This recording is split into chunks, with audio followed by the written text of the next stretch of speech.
Welcome back to the channel, guys. Today we're building another 143 cube Lowrider S. This time, however, what's a little bit different from the last one I built is we're actually doing a 2-into-1 pipe on this one, which I'm excited about. We're doing a D&D Lowcat 2-into-1. We're also running the new 515 camshaft from Alpha Performance Engines as well. So a couple of little differences there. So it's going to be interesting to see how those changes stack up against the last one. So let's just dive straight into this one, folks, and get into it.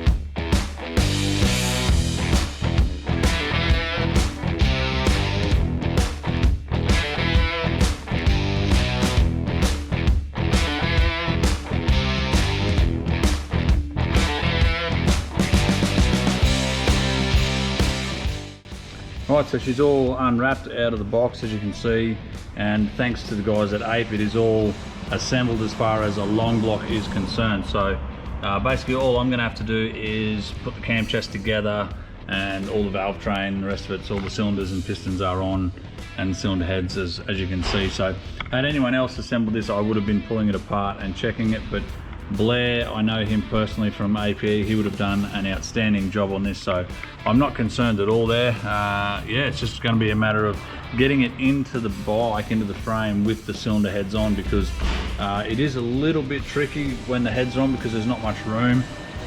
There's not much room with the frame there. Obviously the tank's going to come off, it's just sitting on there for storage purposes, but it is a bit tight under there, so we'll just have to struggle around a little bit and hopefully wriggle this thing into place without too much mucking around. But yeah, anyway, let's get into it.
Take a look at some of the components here, guys, and what we're using. We are going to be running the Cyclerama 515 in this. This is the new cam we've been running a fair bit in these bigger builds. It is a little bit friendlier on the lower compression. When I say lower, guys, I mean 11.5 to 1, so it is still an increase in compression, but for a 143, around that 11.5 to 12 is pretty much ideally where this thing is going to work the best. So yeah, we're going to be running the 515. The OEM 8-lobe oil pump is absolutely fine to run with this, guys. We'll talk about this again in many videos. Yeah, it's absolutely fine to use. There's nothing wrong with that. And even the stock cam plate, guys, absolutely fine there. Some guys do want to upgrade to the billet option from either Screaming Eagle or the Fueling OE Plus cam plate, which is still fine to run, but as most of you are aware now, that the OEM cam plate is absolutely fine to run. Running the APE heavy duty lifters here, so they're just a little bit more of an upgrade over the OEM stock ones. And of course, we're just going to throw the, just for pretty cheap investment, those guys from Cyclerama, the billet lifter cuffs there. Over here on the inlet manifold side of it, we're going to be running these 8.2 GPS fuel injectors. And the manifold here, so I've already got the throttle body bolted up, but hopefully you can see the texturing done on the inside of the manifold here. So I should have actually had a bit of a shot of that before I put it together, but anyway.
Alright, so she's all back together. I'm just going to crank it over now with the plugs out, just to build oil pressure. So, you know, just getting the motor turning over gently.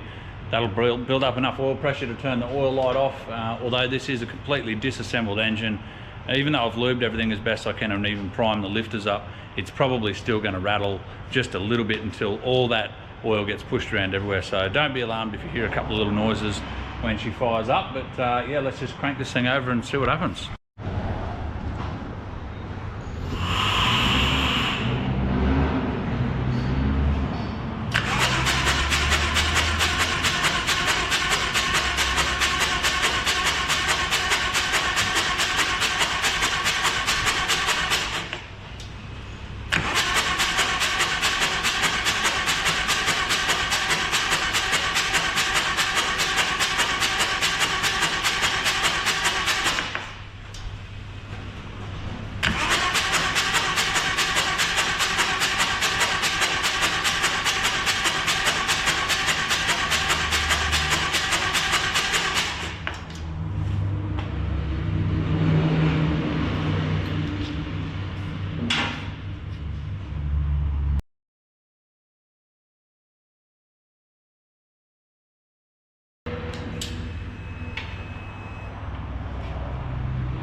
Well, the first fire up went well. Obviously ran and all that. You probably did hear the little bit of lifter noise there as it was still bleeding up oil pressure.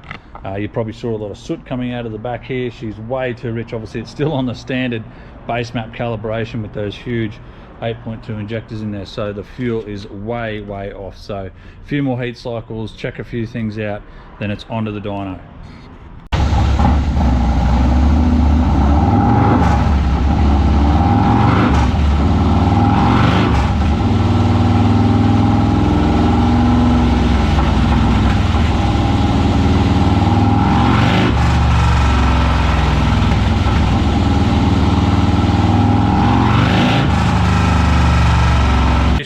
Is the one I used in the last 143 cube lowrider I did. Different camshaft, it was running the 536, this is running the 515, and also had different exhaust, so a bit to go through and change here, so I'm just sneaking up on it here. But at the moment, guys, we're making 160 foot-pounds at 3,000, 3,500, 167, sorry. So yeah, we're still climbing, so we'll see how the rest of this goes. Yeah, we're just going to keep sneaking up on it and see what happens.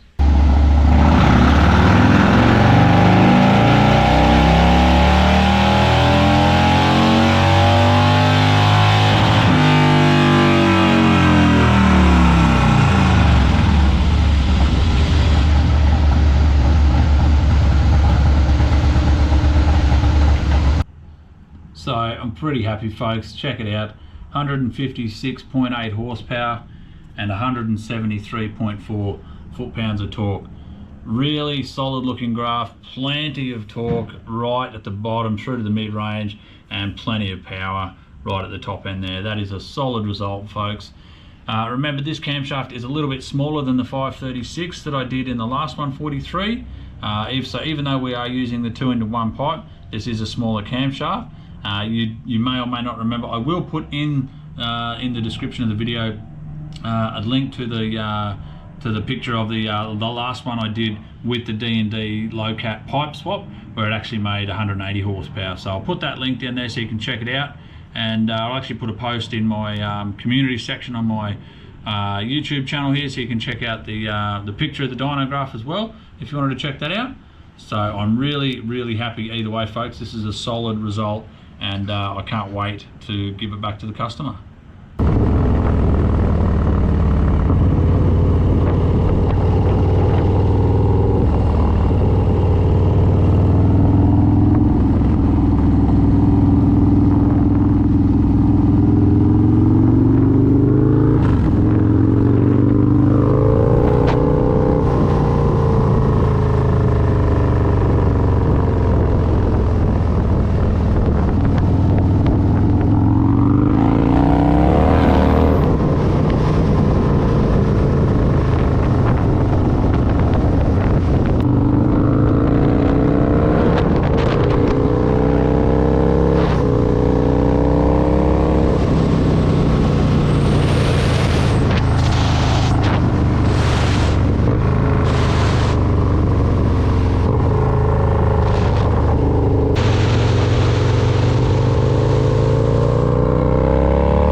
Thanks for watching, folks. I hope you enjoyed it. I had a lot of fun building this engine, and out there on the test ride it was a lot of fun. This thing is very respectable, very easy to ride on the road for such a big cube motor. That 515 camshaft really is super smooth, especially in these big bore builds, guys. Don't get me wrong, the thing is still a handful if you're not careful, but it is very rideable for a street application, folks. Anyway, that's enough for this video, folks. I hope you liked it. I had a ball out there on the bike, and yeah, I've just said that, so I'm repeating myself. Anyway, thanks for watching, folks. If you wanted to check out the new VVT engine that I just pulled apart, the 121 cube VVT engine that's in the CVOs, I was down in Sydney, and I actually had the chance to get in there and look at one. Had some of it pulled down to inspect it. So if you want to check that video out, just click on this little window here, and that'll take you straight to it. Cheers for watching, guys. See you again next time.